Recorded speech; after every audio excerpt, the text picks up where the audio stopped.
अस्सलाम वालेकुम दोस्तों।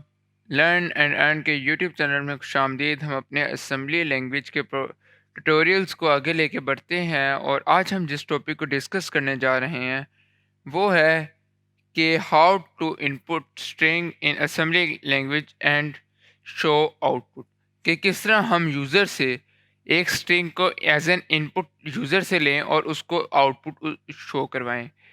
तो हम अपना प्रोग्राम लिखते हैं असेंबली लैंग्वेज में। तो मैं इसके लिए क्या करूँगा, मैं सबसे पहले इसका जो टेम्पलेट बना लेता हूँ। डॉट मॉडल स्मॉल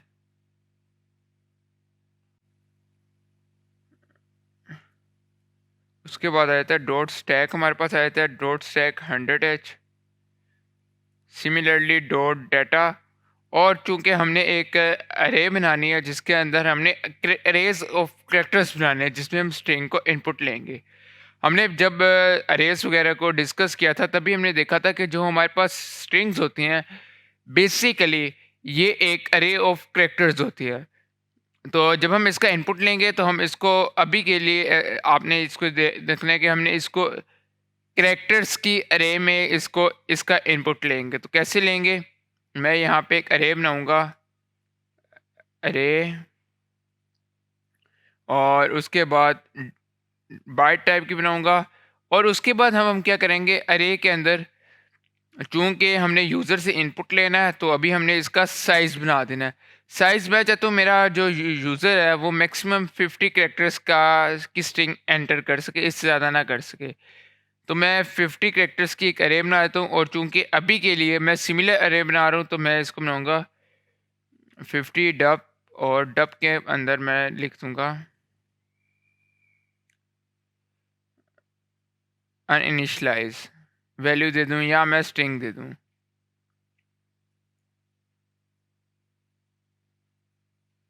तो अभी के लिए ये मैंने एक अरे क्रिएट कर दिया है। यहाँ आप इसको इस तरह के अरे हमने क्रिएट किया। अब हम डॉट कोड में जाते हैं। डॉट कोड में आए, इधर हमने मेन प्रोसीजर स्टार्ट किया और उसके अंदर मेन प्रोसीजर के अंदर हम अपना सबसे पहले डाटा पार्ट को इंक्लूड करवाएंगे और उसके बाद अपने टॉपिक की तरफ चलेंगे। तो टॉपिक डाटा पार्ट को इंक्लूड करवाने के लिए मैं ए एक्स के अंदर मैं डाटा पार्ट का एड्रेस इंक्लूड करूँगा at the rate of data, और उसके बाद मैं हीप में एक मेमोरी क्रिएट करवाऊँगा। Heap move D S. अच्छा, अब यहाँ पे डी एस जो ए एक्स हम कर रहे हैं ये हम हीप के अंदर एक मेमोरी क्रिएट कर रहे हैं। अगर आप लोगों को इस बात का नहीं पता तो ये मैंने अपनी प्लेलिस्ट में इसको अच्छे से डिस्क्राइब किया हुआ है, आप प्लेलिस्ट को एक्सेस करके ये देख सकते हैं। और ताकि हम अपने जो डाटा पार्ट्स के जो हमारे वेरिएबल्स हैं ना उनको इजीली एक्सेस कर सकें, इसलिए हम इसको डी एस ए एक्स करते हैं। उसके बाद हम क्या करेंगे, उसके बाद हम अपने सोर्स इंडेक्स के अंदर अपनी अरे का एड्रेस रखवाएंगे, फर्स्ट एलिमेंट का एड्रेस रखवाएंगे। तो मैं क्या करूँगा, मैं लिखूँगा मूव एस आई ऑफसेट, और ऑफसेट के अंदर मैं अपनी अरे का नाम लिख दूँगा। सिमिलरली उसके बाद हम क्या करेंगे, उसके बाद अब हमने यूज़र से इनपुट लेना है। जो हमने अरे के अंदर डाटा रखवाना है उस डाटा को यूज़र से इनपुट लेना है। तो इनपुट लेने के लिए हम लिख देते हैं मूव AH01 इन 21H।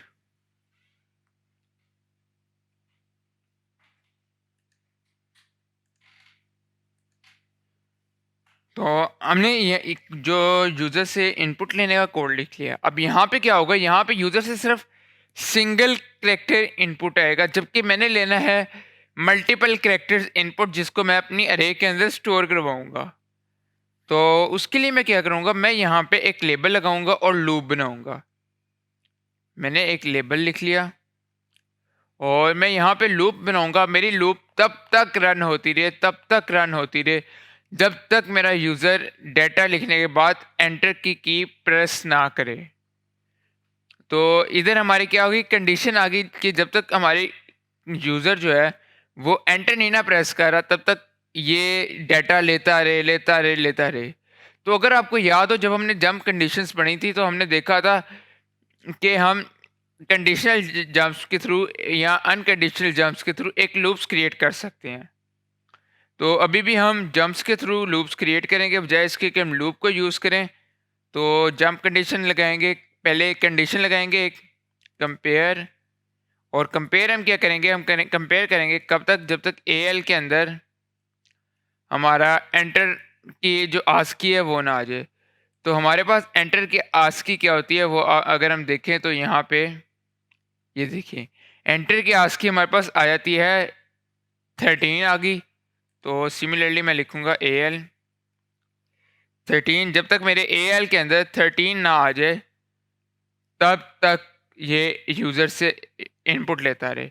और जैसे ही 13 आए तो ये जंप कर जाए, जे ई जंप इक्वल टू, तो ये जंप कर जाए हमारे इस कोड से बाहर, कि मेरा यहाँ से प्रोग्राम रन होता जा रहा है, रन होता जा रहा है।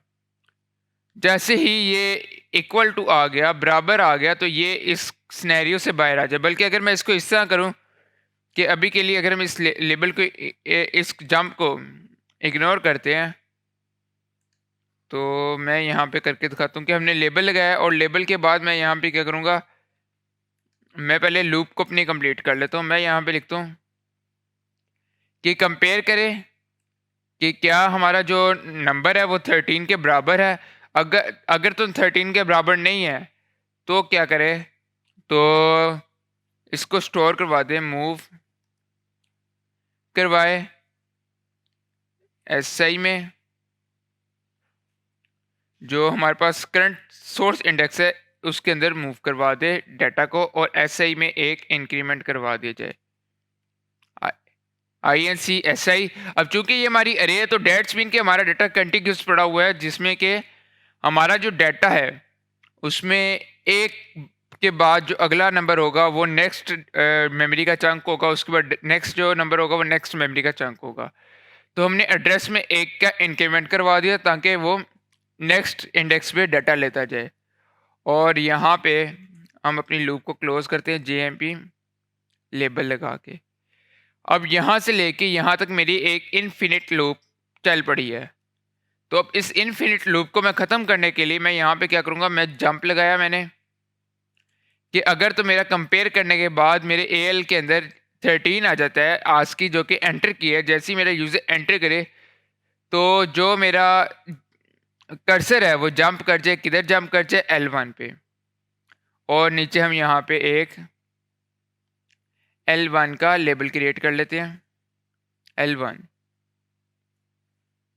तो अब यहाँ पे बेसिकली क्या हो रहा है, यहाँ पे बेसिकली आपको मैं एक दफ़ा फिर समझा दूँ कि सबसे पहले हमने डाटा को इंक्लूड किया, फिर हमने एस आई के अंदर सोर्स इंडेक्स के अंदर अपनी अरे के फर्स्ट एलिमेंट का एड्रेस स्टोर करवाया। उसके बाद हमने एक लेबल क्रिएट किया और यूज़र से डाटा इनपुट लिया। उस डाटा को हमने कंपेयर किया 13 से, जो कि हमारे पास एंटर की आस्की है। जैसे ही यूज़र ने एंटर प्रेस किया, यानी कि मेरे ए एल के अंदर 13 आया और ये इक्वल टू हो गया, तो ये इन दोनों लाइंस को, इंस्ट्रक्शंस को स्किप करके लाइन नंबर 21 में चला जाएगा, लाइन नंबर 22 में चला जाएगा और उसके आगे से कोड रन होना स्टार्ट होगा। दूसरी सूरत में ये इनपुट लेता जाएगा और हमारे सोर्स इंडेक्स में एक इंक्रीमेंट करता जाएगा। तो अब यहाँ से मैं क्या करता हूँ, मैं इसको, अब ये तो हमारा इनपुट लेने वाला हो गया, अब मैंने इसको एज एन आउटपुट शो भी करवाना है। तो पहले इसको हम एक बार रन करके देख लेते हैं। मैं इसको करता हूँ एंड पी एंड मेन, और उसके बाद यहाँ पे लिखता हूँ मूव ए एच डोस से रिटर्न करने के लिए 4ch interrupt 21h।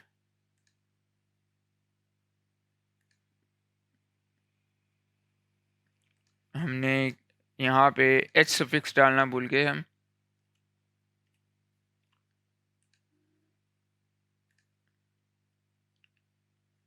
Global memory table, तो हम यहाँ पे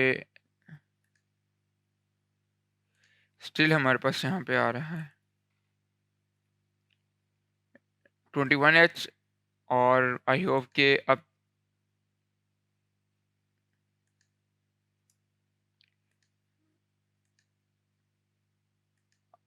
अब देखिए, अब हमने इसमें इनपुट किया हेलो वर्ल्ड, हेलो, ये इनपुट लेता जाएगा। जैसे ही मैंने एंटर किया तो देखिए मेरा प्रोग्राम ख़त्म हो गया। अब मैंने यूज़र से जो स्ट्रिंग का इनपुट ले लिया, अब मैंने इसको एज एन आउटपुट शो भी करवाना है।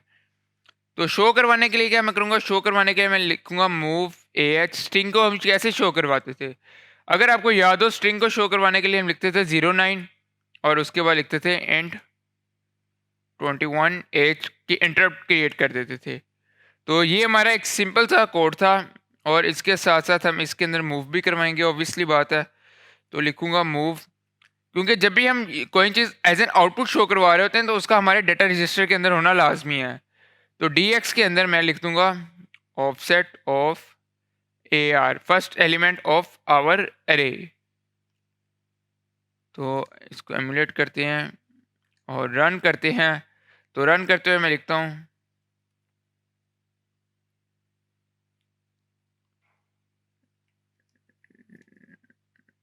Learn and earn.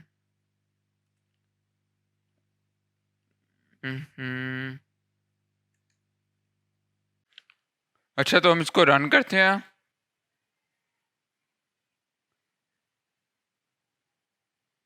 तो मैं इसको रन करता हूँ और इसके अंदर डाटा की इनपुट लेता हूँ। लाइक मैं लिखता हूँ हेलो, और जैसे ही मैंने एंटर किया तो मेरा ये प्रिंट हो गया। ये मेरा प्रिंट हो गया, लेकिन ना ये उसी लाइन पे प्रिंट हो रहा है। तो मैं इसको एक यहाँ पे नेक्स्ट लाइन का कोड लिख लेता हूँ। मैं यहाँ पे लिखता हूँ move D x 10, move A H 02 and interrupt 21 H, interrupt generate कर दी। अब मैं इसको रन करता हूँ और रन करके हम देखते हैं इसको। तो मैं लिख के आता हूँ हेलो, यहाँ पे अगर मैं इसको रीलोड करता हूँ और रन करूँ, अब मैं लिखता हूँ लर्न एंड अर्न, एंटर दबाया तो देखिए मेरा प्रिंट हो गया। अब नेक्स्ट लाइन में प्रिंट होके आ गया है। तो ये हमारा एक छोटा सा प्रोग्राम था। तो मैं उम्मीद करता हूँ आपको इसकी समझ आई होगी। आज के लिए इतना ही, मिलते हैं अगली वीडियो में, तब तक के लिए खुदा हाफिज़।